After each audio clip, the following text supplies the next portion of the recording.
بسم اللہ الرحمن الرحیم۔ السلام علیکم۔ پروگرام علم و حکمت میں خوش آمدید۔ میں ہوں محمد حسن الیاس۔ ناظرین، پچھلے پروگرام میں ہم نے غامدی صاحب سے مسلمانوں کے عروج السوال کے اسباب پر گفتگو کا آغاز کیا تھا اور یہ جاننے کی کوشش کی تھی کہ مسلمان قوم کے وہ کون سے ادوار ہیں جن سے گزر کر وہ زوال آشنا ہوئے۔ آج اسی سلسلے کو آگے بڑھائیں گے۔ اس مسابقے کا مقصد تشریف فرما جناب جاوید احمد غامدی صاحب۔ السلام علیکم غامدی صاحب۔ وعلیکم السلام۔ ہم سب بہت شکریہ آپ کے وقت کا۔ ہم سب ایک اجمالی سا تعارف لوگوں کے سامنے آیا ہے کہ ہماری جو قوم ہے وہ کن مراحل سے گزری اور کس وقت میں آ کر زوال آشنا ہوئی۔ آج میری کوشش یہ ہے کہ میں ان اسباب، ان وجوہ، ان علل کو جانوں جن کی وجہ سے ہم زوال آشنا ہوئے۔ ہم سب ایک عمومی تجزیہ ہر کوئی کرتا ہے، وہ بتاتا ہے کہ دنیا میں مسلمات ہیں زوال کے، جیسے افراد کو، اداروں کو زوال آتا ہے، اس طرح اقوام کو بھی زوال آتا ہے۔ آپ علم میں پست ہوں گے، اخلاق میں پست ہوں گے، سائنس اور ٹیکنالوجی میں پیچھے جائیں گے، اجتہاد کی راہ نہیں اپنائیں گے، جو آپ کے زمانے کے تقاضے ہیں ان کو پورا نہیں کریں گے۔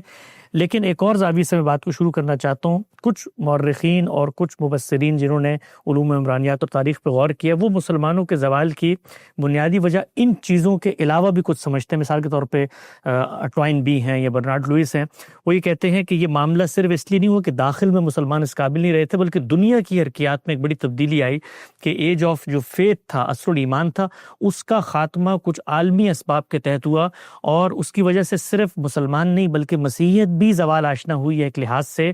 اس کو آپ کیسے دیکھتے ہیں کہ کیا صرف داخلی مسائل تھے یا دنیا کے اندر کچھ اور بھی ہو رہا تھا جس کی وجہ سے جو کچھ مسلمانوں کا ایک قومی علوف تھا، برتری تھی، ترقی تھی، وہ زوال کی طرف گئی؟ میں اس کو اصول میں ہی دیکھتا ہوں۔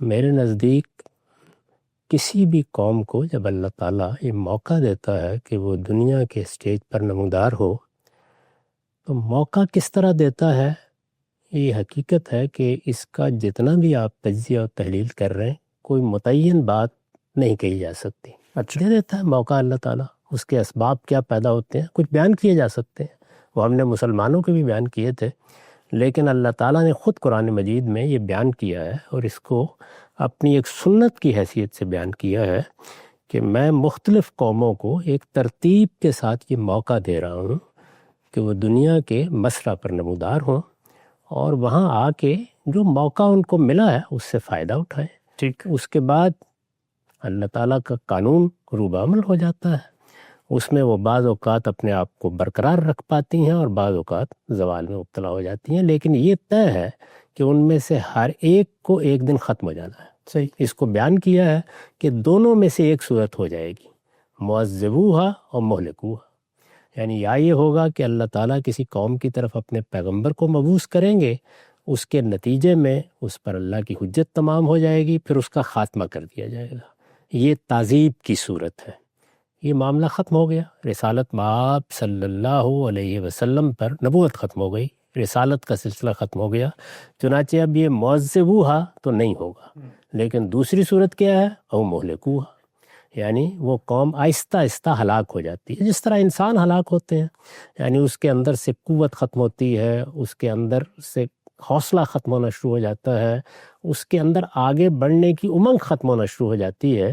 جیسے آپ ایک بوڑھے آدمی کو دیکھتے ہیں کہ وہ نہ اس طرح کے منصوبے بناتا ہے، نہ بڑے بڑے عہد کرتا ہے، نہ آگے بڑھ کر کسی کام کو کرنے یا اس کام کی طرف بڑھنے یا کوئی اقدام کرنے کا حوصلہ کرتا ہے، اس میں اب اضمحلال ہوتا ہے، یعنی وہ آہستہ آہستہ کمزور ہونا شروع ہو جاتا ہے۔ یہ ہمارا عمومی مشاہدہ ہے۔ تو جس طرح ہم ایک فرد کا مشاہدہ کرتے ہیں کہ وہ جوان تھا تو اس کے بات کرنے کا کیا انداز تھا، اس کے اقدام کرنے کے کیا طریقے تھے، وہ فیصلے کس طریقے سے کرتا تھا، اب وہ چیز نہیں رہی۔ اسی کو بیان کیا نا ہمارے شاعر نے کہ مزمل ہو گئے قوا غالب، اب عناصر میں اعتدال کہاں۔ تو عناصر میں وہ اعتدال ختم ہونا شروع ہو جاتا ہے۔ بالکل یہی تصویر قوموں کی بھی ہوتی ہے۔ اس میں جب ہم تجزیہ کر کے دیکھتے ہیں تو یہ معلوم ہوتا ہے کہ دو چیزیں ہیں جو فیصلہ کن حیثیت اختیار کر لیتی ہیں۔ اچھا۔ ایک علم اور دوسرے اخلاق۔ علم ایک بڑی جامع تعبیر ہے، یعنی علم میں یہ چیز بھی دیکھی جاتی ہے کہ اس دنیا میں آپ کو جینا ہے۔ جب آپ دنیا میں جیتے ہیں تو یہاں آپ کی سیاست ہے، آپ کی معاشرت ہے، آپ کی تہذیبی روایت ہے، آپ کی اقدار ہے، ان سب چیزوں کی علمی تنقیح ہوگی تو یہ زندہ اور بیدار رہیں گی۔ اگر ان کی علمی تنقیح نہیں ہوئی، آپ نے کسی فیصلہ کن حیثیت میں کوئی رائے ہی نہیں قائم کی، کوئی نقطہ نظر ہی نہیں اختیار کیا، تو پھر خارجی عوامل اثر انداز ہونا شروع ہو جائیں گے۔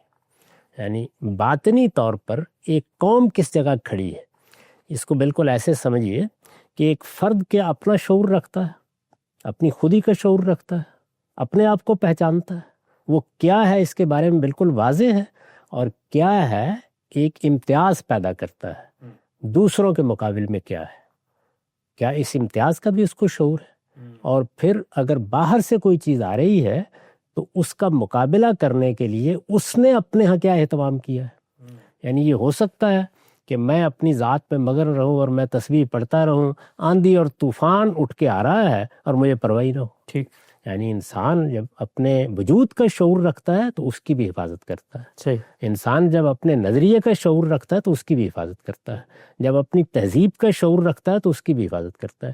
اسی چیز کو اقبال نے خود ہی کا ایک جامع لفظ دیا ہے، یعنی میرے باطن میں ایک شخصیت ہے، وہ شخصیت اپنا ایک مابعد طبیعتی پہلو رکھتی ہے، اس لحاظ سے وہ عنائے مطلق کا ظہور ہے۔ میں اقبال کی بات کر رہا ہوں، جیسے وہ دیکھتے ہیں، اور اس کے ساتھ بہرحال میری ایک شخصیت اس دنیا میں وجود پذیر ہوتی ہے۔ یہ شخصیت اپنا ایک سیاسی اظہار بھی کرے گی، اپنا ایک معاشرتی اظہار بھی کرے گی، سماجی اظہار بھی کرے گی، عمرانی اظہار بھی کرے گی، تہذیبی اظہار بھی کرے گی۔ یہ ساری چیزیں جتنی ہیں وہ اصل میں میری شناخت ہے، بحیثیت فرد یا بحیثیت قوم۔ تو ان کا اگر شعور موجود ہے تو اس کا مطلب یہ ہے کہ علم کے معاملے میں انحطاط نہیں آیا۔ یعنی میں یہ جانتا ہوں کہ میں کیا ہوں، میں یہ جانتا ہوں کہ میرے یہاں پابرجا ہونے کے اسباب کیا ہیں، مجھے یہ معلوم ہے کہ میرے گرد و پیش میں میرے وجود کی حفاظت کے کون کون سے اسباب میسر ہیں اور کون سے نہیں ہیں۔ اگر میں یہاں ہوں تو پھر جیسے ہی باہر سے کوئی چیز آئے گی تو میں اس کا تجزیہ کر کے، اس کی تحلیل کر کے یا اسے رد کروں گا یا اسے قبول کروں گا یا نئے امتزاج میں ڈال دوں گا۔ یعنی موازنہ کیا جائے گا، پھر موازنہ کیا جائے گا، یعنی میں کان لپیٹ کر سوتا نہیں رہوں گا۔ تو علم اس کو کہتے ہیں۔ جب ہم کہتے ہیں کہ علم میں زوال آ گیا ہے تو اس کا مطلب یہ ہے کہ آپ جو کچھ ہے، آپ کی ایک شناخت بنی ہوئی ہے، آپ اس شناخت کے ساتھ اب مطمئن سوئے ہوئے ہیں، آپ کو یہ پرواہ ہی نہیں ہے کہ باہر کیا ہو رہا ہے، اندر کیا ہو رہا ہے۔ لیکن اگر ایسا نہ ہو تو پھر آپ ہر چیز کے بارے میں زندہ اور بیدار ہوتے ہیں، یعنی آپ فوری طور پر متنبع ہوتے ہیں، چیزوں کی تحلیل کرتے ہیں، چیزوں کا تجزیہ کرتے ہیں، ان کے مطالعے سے دستبردار نہیں ہوتے۔ اگر علم کی صحیح روش موجود ہے تو یہ کیسے ہو سکتا ہے کہ دنیا کے اندر تغیرات آ رہے ہوں اور آپ اطمینان کے ساتھ بیٹھے ہوئے؟ یہ ہو نہیں سکتا۔ تو یہ چیز مثال کے طور پر اگر اس کے نتیجے میں بھی ہو گئی ہے کہ آپ کے پاس بہت دولت ہے اور آپ بڑے اطمینان کی نیند سو سکتے ہیں، تب بھی علم ختم ہو گیا۔ یعنی یہ ایسے ہی ہے کہ کسی آدمی نے اپنی اولاد کو اربوں روپے دے دیے ہیں، اب یہ کہ ایک امپائر ہے، اس نے ان کے سپرد کر دیا۔ اس امپائر کے ساتھ اگر وہ زندہ رہنا چاہتے ہیں تو ان کو علم کے ساتھ ہی زندہ رہنا ہے۔ یہ امپائر کیا ہے، یہ کیوں ملا ہے، یہ کام کیسے کرتا ہے، اس میں آمدنی کیسے بڑھتی ہے، اس میں بقا کے پہلو کیا ہے۔ اگر ان سب چیزوں کے بارے میں وہ مطمئن ہو کے سو گئے ہیں تو کچھ دیر کے بعد وہ امپائر نہیں رہے گا۔ جس کو آپ نے خارجی عوامل کہا ہے، وہ اثر انداز ہی اس وقت ہوتے ہیں جب داخلی طور پر علم انحطاط پذیر ہو جاتا ہے۔ یعنی علم کے معاملے میں وہ بیداری نہیں رہتی جو ایک فرد میں بھی رہنی چاہیے اور ایک قوم میں بھی رہنی چاہیے۔ اب آپ یہ دیکھیے کہ ہمارے ہاں جو علم کی روایت قائم ہوئی اس کے دو پہلو ہیں۔ ایک چیز یہ ہے کہ دین کا علم زندہ رہے، اس لیے کہ مسلمان قوم کو جب آپ مسلمان کہتے ہیں تو اس میں اس کی شناخت ہی اسلام ہے۔ دین کا علم زندہ رہے، یعنی وہ دین کے علم کی تنقیح کرتے رہیں، وہ اس معاملے میں کوئی تقلیدی روش اختیار نہ کریں، ان کے اندر روح اجتہاد بیدار رہے، وہ اپنی کتاب کو رہنما مان کر ایک ایک عقیدے، ایک ایک نظریے کو دیکھتے رہیں، ادنا درجے میں بھی کبھی بے اعتنائی اختیار نہ کریں۔ اگر انہوں نے کچھ چیزیں بطور عقیدہ اختیار کر کے اپنے فرقے بنا لیے ہیں تو کبھی ان کے اندر بند نہ ہوں، بلکہ ہمیشہ یہ دیکھتے رہیں کہ اگر ہمارے آباء نے کوئی چیز اختیار کر لی تھی تو کیا وہ فی الواقع اللہ کی کتاب کے مطابق ہے۔ تو اللہ کی کتاب ان کو دی گئی ہے۔ یہاں دین کا علم اصل میں اللہ کی کتاب سے بار بار مراجعت کا نام ہے، یعنی اللہ کی کتاب کو رہنما بنا لیا گیا ہے۔ اب آپ بغیر ہدم والا کتاب منیر نہیں ہیں، اب کوئی عقیدہ پیدا ہوگا، کوئی نظریہ سامنے آئے گا، کوئی فرقہ وجود پذیر ہوگا، کوئی بحث پیدا ہو جائے گی، کوئی کلام کا مسئلہ ہے، کوئی تصوف کا مسئلہ ہے، کوئی روحانیت کا مسئلہ ہے، کوئی فلسفے کا مسئلہ ہے، ایک ایک چیز کو کتاب الہی کی بارگاہ میں پیش کرنے کا عمل جاری رہے گا، جس کو میں کبھی کبھی اس طرح تعبیر کرتا ہوں کہ یہ در حقیقت ریویو اور ریکنسٹرکشن کا عمل ہے جو مسلسل جاری رہنا چاہیے، یعنی اس کو روکا نہیں جا سکتا۔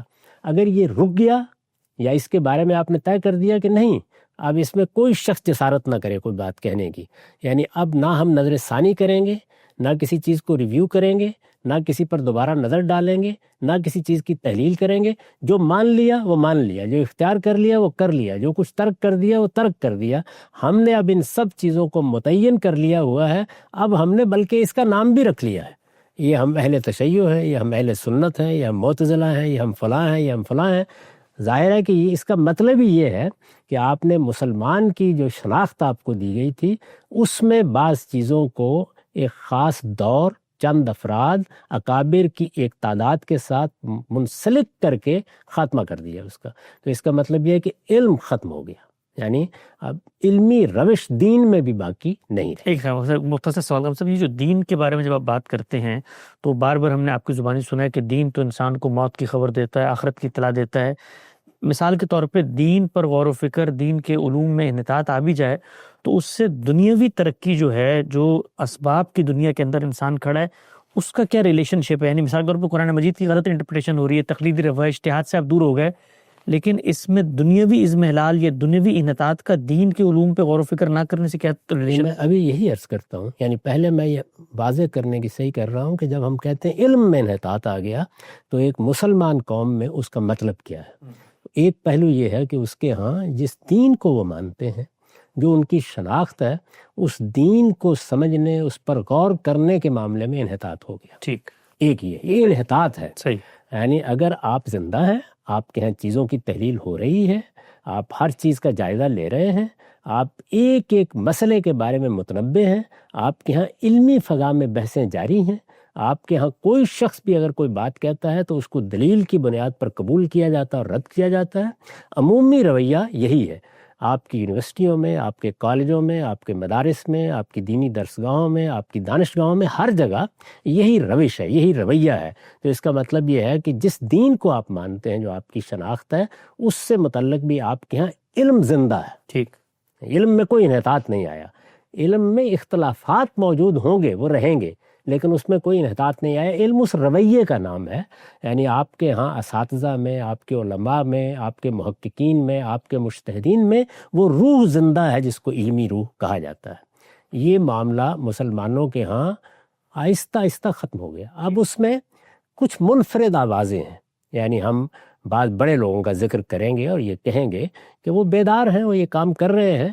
بحیثیت مجموعی ہمارے ہاں تقلید کی روش اپنا لی گئی ٹھیک، اس معاملے میں، یعنی ہم نے دونوں پہلوؤں سے ایک شناخت اپنے لیے اختیار کی جو علم کی شناخت نہیں ہے، یعنی مذہب پر ہمیں عمل کرنا ہے، شریعت ہمارے لیے خدا کا عہد ہے، ہمیں اس پر عمل پیرا رہنا ہے، وہاں ہم نے تقلید کو اختیار کر لیا اور اپنی باطنی اصلاح کے معاملے کو ہم نے مرید بن کے اپنی شناخت ختم کر دی۔ تو علم کے معاملے میں یہ حادثہ ہوا۔ اس کے بعد دنیوی علم ہے، یعنی یہ تو میری مذہبی شناخت کے حوالے سے جو علم پیدا ہوتا ہے یا ہم مسلمانوں کی، اس کا ذکر تھا۔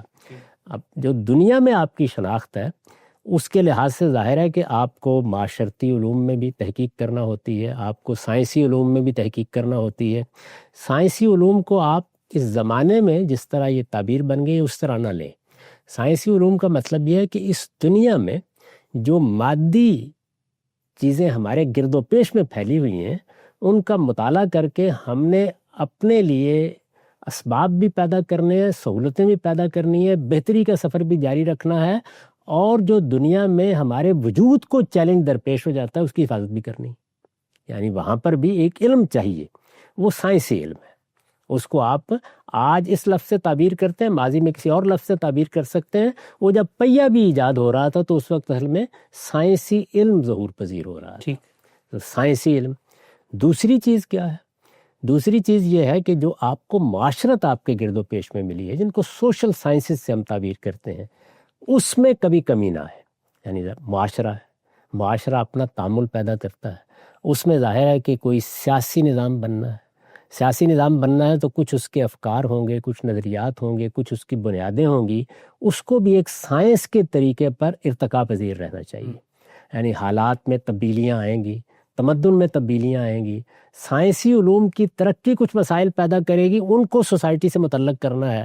تو ان سب چیزوں کو سامنے رکھ کر معاشرتی علوم میں بھی سیاسی مسائل، معاشرتی مسائل، سماجی مسائل، یہ جتنے علوم ہیں جن کو آپ موجودہ زمانے میں سوشل سائنسز تعبیر کرتے ہیں، وہ سب بھی زندہ رہنے چاہیے.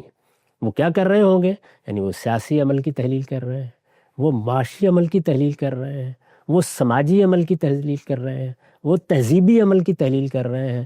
تو اس کا مطلب یہ ہے کہ اگر معاشرتی علوم میں یا سوشل سائنسز میں اجتہاد کا دائیہ موجود ہے، یعنی اجتہاد صرف دینی معاملات میں نہیں ہوتا بلکہ ان علوم میں بھی پے در پے اجتہاد کرنا پڑتا ہے، کیونکہ یہ در حقیقت ہماری زندگی کا احاطہ کیے ہوئے ہیں.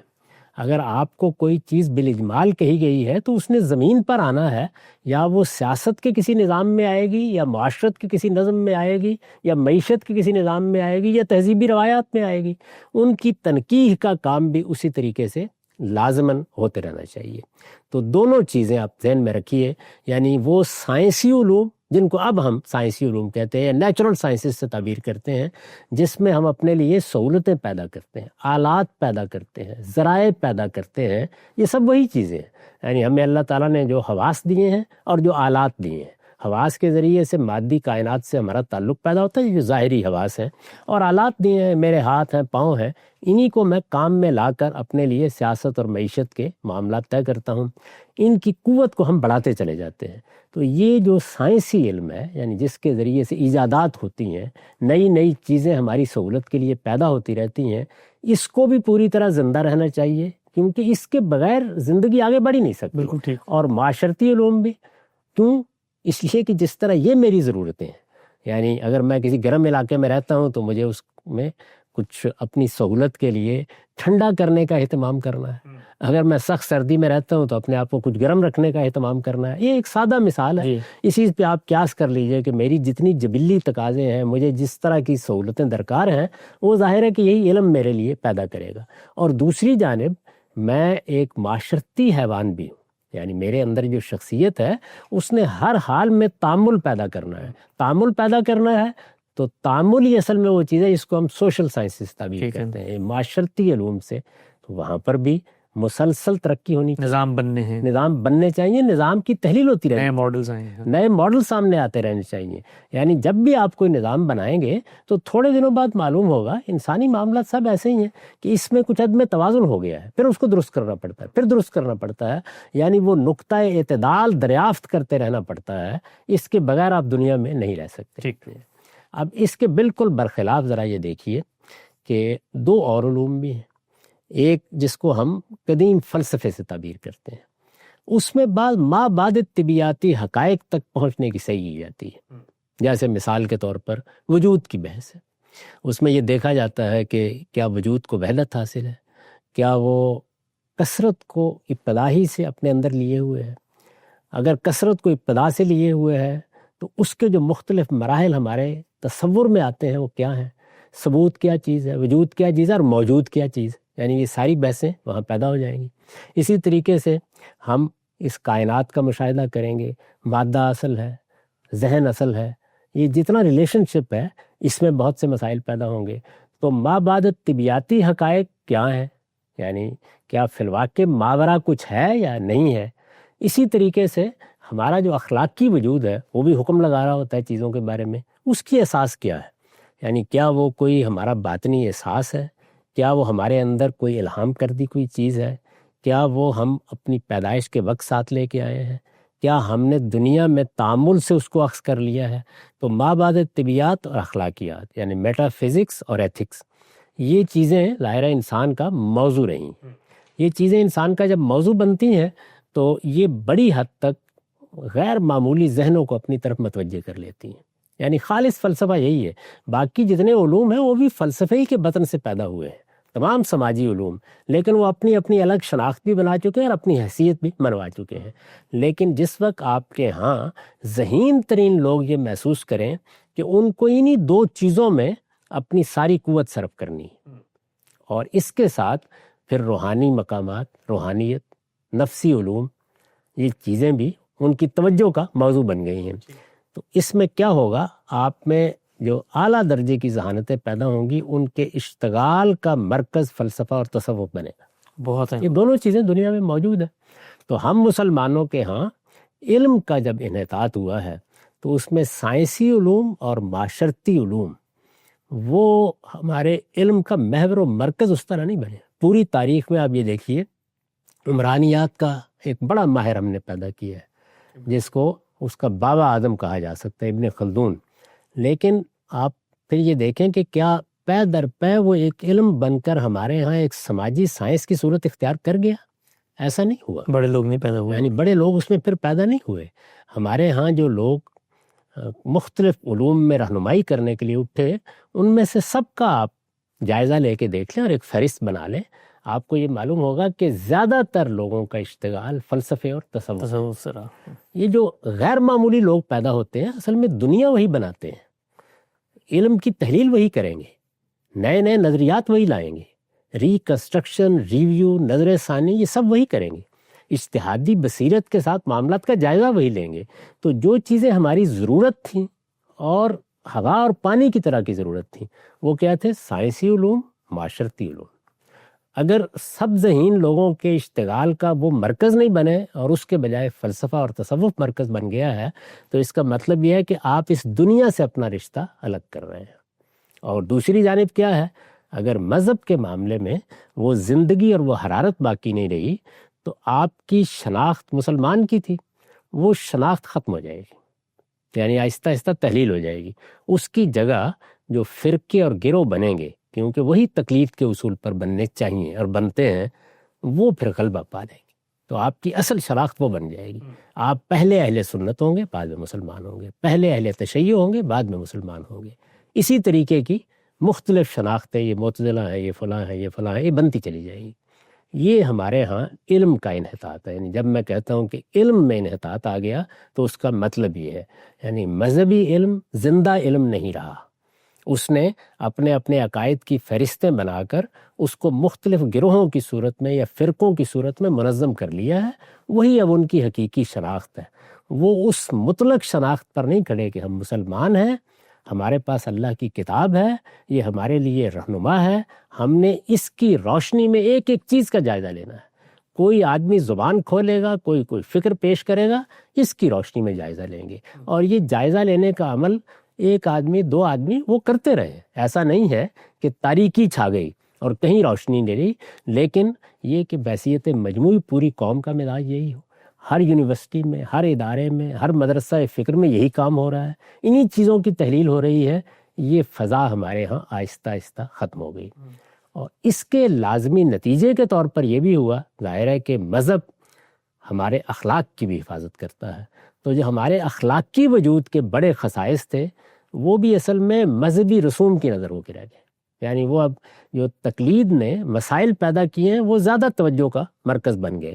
یہ بات کہ مجھے اپنے وجود کو پاکیزہ بنایا ہے، قرآن مجید دیکھیے نا، اس کو کیا کہتا ہے کہ خدا تو یہ چاہتا ہے اہل بیت، اے پیغمبر کے گھر والوں، کہ تمہاری تطہیر ہو، وہ پاکیزگی، جو اخلاقی پاکیزگی قرآن مجید جس کو کہتا ہے، وہ میری زندگی کا ہدف نہیں رہی۔ یعنی میں اٹھتا ہوں، میں بیٹھتا ہوں، میں کاروبار کرتا ہوں، میں دکان پر جاتا ہوں، میں اپنے بچوں سے معاملہ کرتا ہوں، تو میری زندگی میں اخلاق کی پاکیزگی زیر بحث ہی نہیں آتی، بلکہ یہ چیزیں یا تو دنیوی مقاصد کے تحت زیر بحث آتی ہیں، اور یا یہ ہے کہ مجھے بہرحال اپنے آپ کو دنیا میں قائم زندہ رکھنا ہے، میں اس کی تدبیریں سوچتا رہتا ہوں۔ تو اخلاق کی تطہیر، اقدار کا صحیح تصور، یہ اقدار ہیں جن کے ساتھ مجھے جینا ہے، یہ میری اصل شناخت ہے، انہی کا ظہور ہونا چاہیے۔ اگر یہ چیز نہیں رہی تو اس کا مطلب یہ ہے کہ اخلاق میں بھی انحطاط آ گیا ہے۔ تو اس وجہ سے میرے نزدیک جب ایک مسلمان قوم کے معاملے پر آپ غور کرتے ہیں تو یہ دنیوی اسباب ہیں جو اس کے زوال کا باعث بن جاتے ہیں، یعنی علم و اخلاق میں پستی آ گئی ہے۔ میں نے کوشش کی ہے کہ میں یہ بتاؤں کہ علم و اخلاق کی پستی کا مطلب کیا ہے۔ اگر یہ چیز آ گئی ہے تو اس کے معنی یہ ہے کہ دنیوی اسباب میں جو چیزیں کسی قوم کے عروج پر قائم رہنے کے لیے ناگزیر ہیں ان میں اضمحلال پیدا ہو گیا ہے۔ اور اگر اس کے بعد جو اللہ تعالیٰ نے بشارت دی ہے کہ ایک مسلمان قوم کی حیثیت سے اگر تم اتنی تیاری کر لو گے تو پھر میری نصرت شامل ہوگی، پھر میں تمہاری تائید کروں گا، وہ بھی ظاہر بات ہے کہ دین کے ساتھ وابستگی کے نتیجے میں اللہ کی نصرت کا کسی قوم کو، مسلمان قوم کو مستحق بناتی ہے، وہ چیز بھی باقی نہیں رہی۔ تو اب اس کے معنی یہ ہے کہ پھر آپ کو خدا نے اپنے ہاتھ سے کاٹ کر زمین پر پھینک دیا ہے، اب جس کا جی چاہے آپ کو اچک کر لے جائے۔ تو یہ صورتحال اگر کسی جگہ پیدا ہو جائے گی تو اس کے نتیجے میں پھر اس مسلمان قوم کے لیے وہی معاملہ ہوگا جو بنی اسرائیل کے ساتھ پہلی مرتبہ ہوا ہے۔ یعنی وہاں بھی دیکھیے 1000 سال کم و بیش پورے ہوئے۔ میں نے آپ کو یہ بتایا تھا کہ 1000 سال پورے ہو جانے کے بعد پھر ایک انحطاط و زوال کا عرصہ ہے جو کم و بیش 200-300 سال پر ہے، اس میں 70 سال اسیری کے، یعنی جس میں نبوکدنضر نے آ کر ہیکل کی اینٹ سینٹ بجا دی، وہ سب معاملات ختم ہو گئے اور وہ ان کو قیدی بنا کے لے گئے۔ اس 70 سال کا عرصہ وہ ہے، اس کے ساتھ یہ 200-250 سال کا عرصہ شامل کر لیں تو مجموعی طور پر وہی بات ہے کہ 300 سال سے ہیں ہند کے میخانے بند، اب مناسب ہے تیرا فیض ہو عام ایسا کی۔ تو یہی صورتحال وہاں بھی پیدا ہوئی، اسی طرح کی صورتحال مسلمانوں کے ہاں بھی پیدا ہو گئی۔ پہلے قریش کے ہاں، اہل عرب کے ہاں یہ چیز ہوئی اور پھر ایک نئی قوم اٹھ کے آئی۔ وہ جو نئی قوم اٹھ کے آئی اس میں کوئی شبہ نہیں ہے کہ وہ مسلمان ہو گئے، یعنی عثمانی، ترک، تاتاری، جو کچھ بھی آپ کہہ رہے ہیں وہ مسلمان ہو گئے، لیکن مسلمان ہونے کے بعد کیا یہ چیزیں جو میں نے بیان کی ہیں ان میں بھی انہوں نے کوئی غیر معمولی کردار ادا کیا؟ آپ ہسپانیہ کی تاریخ پڑھیں، وہاں یہ ساری چیزیں پوری قوت کے ساتھ زندہ ہیں، علم پیدا ہو رہا ہے، علم روبہ عمل ہے، علم کی پوری دعوت جاری ہے، بڑے غیر معمولی لوگ وہاں پہ آپ کو نظر آئیں گے۔ آخر ابن رشد وہیں پیدا ہوئے، ابن حزم وہیں پیدا ہوئے، بہت جلیل القدر لوگ ہیں۔ بلکہ اگر دوسرے پہلو سے دیکھیں تو تصوف کا سب سے بڑا آدمی بھی شیخ اکبر محی الدین ابن عربی وہیں پیدا ہوا ہے۔ اسی طرح کا معاملہ عباسیوں کا، اسی طرح کا معاملہ امویوں کا ہے، تو وہاں آپ کو وہ چیزیں زندہ نظر آتی ہیں۔ ان کے ہاں انحطاط اور زوال پیدا ہوا تو اقتدار ان کے پاس نہیں رہا، دنیا کی جو کچھ برتری اور تفوق ان کو حاصل تھا وہ اس سے محروم ہو گئے۔ یہ لوگ آئے، مسلمان ہو گئے اور اپنی حربی قوت کی بنیاد پر انہوں نے بڑی حد تک اس غلبے کو قائم بھی رکھا، لیکن کیا یہ اس کنٹینیوٹی کو بحال کرنے میں کامیاب ہوئے؟ پوری تاریخ کا مطالعہ کر لیں، 400-500 سال کی ان کی تاریخ ہے، ایسا نہیں ہوا۔ ٹھیک، نقطہ بالکل واضح ہوا۔ ہم سب ابتدائی طور پر ہم نے سمجھنے کی کوشش کی کہ مسلمانوں کے جو زوال ہے اس کا بنیادی سبب کیا ہے، علم اور اخلاق میں پستی ہے، اور علم و اخلاق سے کیا مراد ہے؟ دینی علوم بھی اور دنیاوی علوم بھی۔ اچھا ہم سب جو دینی علوم کے ساتھ آپ نے اس چیز کو جوڑا ہے، ظاہری بات ہے آج کی جو مادہ پرست دنیا ہے اس میں اس طرح سے چیزوں کو جوڑ کر دیکھنا اور اس میں یہ پہلو شامل کرنا کہ اللہ کی تائید نصرت بھی اٹھ جاتی ہے، تھوڑا سا میں اس کو مزید ڈی کوڈ کرنا چاہتا ہوں۔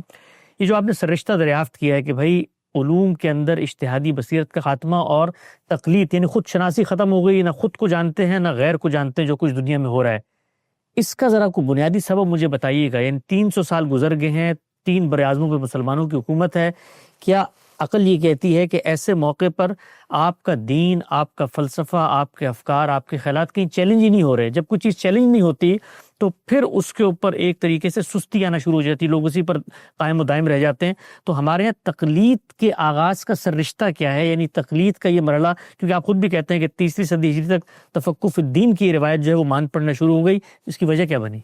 میرے نزدیک دیکھیے بات یہ ہے کہ تقلید بھی اصل میں کچھ ضرورتوں سے پیدا ہوئی، یعنی مسلمانوں کا ایک بڑا امپائر وجود میں آ گیا، اس امپائر میں آپ کو ایک قانونی نظام بنانا تھا۔ یہ قانونی نظام اپنی کچھ ضرورتیں رکھتا ہے، یعنی ایک ہے دین کو سمجھنا ہے، دین کے بارے میں غور کرنا ہے، دین کی ضرورتیں وہ ہیں جو میں نے بیان کر دی۔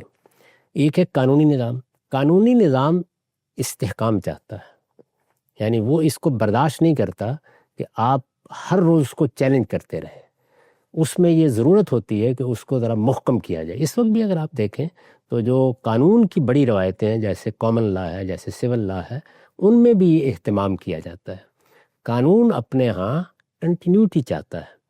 مسلمانوں نے جب عدالتیں بنائیں، انہوں نے ایک قانونی نظام ڈیولپ کیا، اس کو آپ مسلم لا سے تعبیر کر سکتے ہیں، تو اس میں اب یہ برداشت کرنا ممکن نہیں تھا کہ یہاں ایک قاضی صاحب ایک فیصلہ کر دیں، وہاں ایک دوسرا فیصلہ کر دیں، وہاں ایک تیسرا فیصلہ کر دیں۔ آپ اس میں ایک قاعدہ ضابطہ پیدا کرنا چاہتے ہیں، ایک قانونی وحدت پیدا کرنا چاہتے ہیں۔ یہ ضرورت ہر میں وہاں پیدا ہوئی۔ اگر ہم اپنے دین کے معاملات کو اور قانونی نظام میں جو چیزیں ہماری ضرورت تھیں ان کو الگ الگ کر دیتے اور وہاں مثال کے طور پر یہ چیز بھی ہوتی تو کوئی خرابی پیدا نہ ہوتی۔ بہت اہم نقطہ۔ ان دونوں کو ہم نے اکٹھا کر لیا۔ یعنی ہمارے ہاں تو آپ دیکھیے کہ جب فقہ کا لفظ بولا جاتا ہے تو وہ صرف مسلم لاء کے لیے نہیں بولا جاتا، اس میں دین، شریعت، قرآن کا فہم، یہ ساری چیزیں زیر بحث آ جاتی ہیں۔ تو تقلید کے تصور کو جہاں قبول کیا جا سکتا تھا، جہاں اس کی ضرورت بھی ہو سکتی تھی، وہ وہاں تک نہیں رہا، بلکہ دین کے پورے علم کو اس نے مسموم کر ڈالا۔ یعنی یہ چیز ہے جو خرابی کا باعث بنی۔ اسی کو اقبال نے بیان کیا نا، کشتہ ہے سلطانی و ملائی و پیری۔ تو اس کا نتیجہ یہ نکلا کہ آپ کے اندر حریت، چیزوں پہ غور کرنے کا داعیہ، کسی بڑے اقدام کا حوصلہ وہ ختم ہونا شروع ہو گیا۔ یہ چیز لازماً پیدا ہو جاتی ہے۔ اگر ایک قانونی نظام ہے تو وہاں تو پیش نظر یہی ہوتا ہے کہ اس میں کوئی اختلافات نہ پیدا ہو، یونیفارمٹی، فیصلے اس طرح نہ ہوں، ان کے اندر ایک تسلسل بھی باقی رہے، استحکام بھی موجود رہے۔ تو ہر چیز کی اپنی کچھ ضرورتیں ہوتی ہیں، وہ ضرورتیں وہاں تک محدود رہیں تو کوئی خرابی پیدا نہیں کرتی، وہ اس سے آگے بڑھ کر دوسرے شعبوں کو بھی اپنی گرفت میں لے لیں تو پھر خرابی پیدا ہوتی ہے۔ نقطہ بالکل واضح ہوا۔ آگے بڑھاتے سلسلہ گفتگو کو، اچھا ہم سب یہ جو بنیادی آپ نے مرض جس کی تشخیص کی ہے کہ علم و اخلاق میں پستی ہے جو زوال کا بنیادی سررشتہ سبب بنتی ہے، اور اس کا احاطہ مسلمانوں کی اس تہذیبی روایت میں دینی علوم پر بھی ہوا اور دنیاوی علوم پر بھی ہوا۔ ایک اور نقطہ بھی آپ نے بیان کیا کہ جو عبقری لوگ تھے، جو نابغہ لوگ تھے، جو ذہین اور فطین لوگ تھے، ان کا دھیان فلسفے اور تصوف کی طرف ہوا۔ ایک اعتراض الحاد پیش کرتا ہے آج کے زمانے میں، اس کو ذرا جوڑ کے بتائیے گا۔ وہ یہ کہتا ہے کہ جس وقت آپ اسلام کو اپنا لیتے ہیں اور اسلام کی وہ تعبیرات جو اس وقت رائج ہیں، اس کے بعد آپ دنیاوی ترقی کی طرف کبھی متوجہ نہیں ہو سکتے، اس لیے کہ آپ کا جو بھی ذہن ہے وہ یا تو آپ کے سیر باطن کے اندر گم ہوا ہے یا ماورا کے ساتھ ربط اور تعلق میں ہے، تو آپ کے لیے دنیا کی کوئی اہمیت نہیں ہے، تو اس کے لیے پھر آپ کیوں وہاں جائیں گے، کیوں ترقی کریں گے، کیوں اجتہاد کریں گے؟ کیا آپ سبب سمجھتے ہیں کہ تصوف کا عروج در حقیقت جو مادی علوم کے ساتھ اشتغال ہے اس کا خاتمہ تھا؟ میرے نزدیک یہ بات تو بالکل بے معنی ہے۔ یعنی کیا مسلمانوں نے سب کھانا بند کر دیا، پینا بند کر دیا، انہوں نے اپنے شہر بنانے بند کر دیے، انہوں نے جو اقدامات کرنے تھے، نہیں، وہ سب ہوتے رہے۔ سلطنتیں بنتی رہی ہیں، بہت بڑی بڑی سلطنتیں بنی ہیں، بڑی بڑی حکومتیں وجود پذیر ہوتی رہی ہیں۔ یہ معاملہ ایسے نہیں ہوتا کبھی بھی، انسان ان چیزوں سے کبھی بے نیاز نہیں ہو سکتا۔ اصل میں فیصلہ کن کیا چیز ہوتی ہے؟ آپ کے ہاں جو اعلیٰ ذہانتیں پیدا ہو رہی ہیں ان کے لیے کشش کس چیز میں ہے؟ کون سا علم ہے جو ان کی برتری کی علامت بن جاتا ہے؟ کیونکہ انسان خاص طور پر جو ابتری شخصیات ہیں وہ اپنے وجود اور اپنی خودی کے اظہار کی پابند رہتی ہیں، ہمیشہ ممکن نہیں ہے کہ وہ اس سے الگ ہو سکیں۔ تو اس میں جیسے ہی آپ آنکھ کھولتے ہیں تو جس طرح آپ نے دیکھا ہے کہ ذہین لوگ پھر اپنے ہاں کسی پیشے کا انتخاب کریں گے، کسی علم کا انتخاب کریں گے۔ وہ انتخاب کرتے وقت انسان اپنے وجود کو جب دنیا کے سامنے ظاہر کرنا چاہتا ہے تو اس سے وابستہ کر کے وہ اس میں ریلش کرتا ہے، محسوس کرتا ہے یہ ہونا چاہیے اصل میں۔ تو یہ چیز ہے جو فیصلہ کن ہو جاتی ہے کہ آپ کے یہاں کن علوم سے اشتغال ہوگا۔ وہ اگر سائنسی علوم ہے، یعنی اگر ایک آدمی سائنسدان ہے، وہ اگر چیزوں کی ایجاد میں دلچسپی لیتا ہے اور اسی کی بنیاد پر سوسائٹی میں اس کے لیے بے پناہ عزت بھی ہے، اس کا بہت بڑے پیمانے پر ہر طرف استقبال بھی ہوتا ہے، لوگ بھی اس کو اپنا رہنما ماننے کے لیے تیار ہوتے ہیں، اسی طرح معاشرتی علوم ہے، یہ چیز اگر آپ کے ہاں عزت وقار کا باعث بنتی ہے تو عبقری اذہان اس جانب متوجہ ہونے شروع ہو جائیں گے۔ ہمارے ہاں یہ فلسفے اور تصوف میں رہا ہے، یہ بڑے فلسفی ہیں، بڑے حکیم ہیں، بہت بڑے صوفی ہیں۔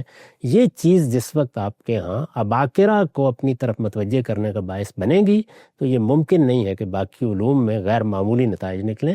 پھر اصل میں دوسرے تیسرے درجے کے لوگ ان علوم کو اپنی جد و جہد کا محور و مرکز بنائیں۔ ٹھیک ہے صاحب، آج کے نشست کا آخری سوال آپ کی خدمت میں۔ اچھا ہم صاحب، جس وقت دنیا کے اندر ہم دیکھتے ہیں افراد کو کوئی ترقی ملتی ہے، کوئی پذیرائی ملتی ہے، تو وقت کے ساتھ ساتھ ایگزام پیدا ہوتا ہے، ایک جس کو آپ کہتے ہیں سیلف کانفیڈنس سامنے آتا ہے، اور پھر انسان اپنے گرد و پیش سے بالکل لا تعلق ہو کے اپنی ہی ایک خیالی دنیا میں رہنا شروع کر دیتا ہے۔ کہ اقوام کے ساتھ بھی یہ معاملہ ہوتا ہے کہ اتنی بڑی سلطنت اور اتنی بڑی فتوحات اور اتنا مال اور اتنے جس کو آپ کہتے ہیں وسائل، اور ایسے دنیا کے اندر آپ چھائے ہوئے ہیں، پھاٹکوں پہ بیٹھے ہوئے ہیں، تو اس کے نتیجے میں ایک لاشعوری طور پہ قوم میں تفوق کا، برتری کا، یا اس چیز کا جذبہ کہ ہم تو کبھی تصویر کیے نہیں جا سکتے کہ اب مسلمانوں کی اس تاریخ میں یہ چیز بھی نظر آتی ہے؟ بالکل ایسے ہوتا ہے. افراد کو بھی آپ دیکھ لیں، یعنی اگر کسی آدمی کو اپنے آبا سے بہت مال و دولت مل جائے تو اس کے یہاں بھی یہ چیز پیدا ہو جائے گی. اس محلار اسی سے پیدا ہوتا ہے. آخر مغلوں کے یہاں کیا ہوا ہے؟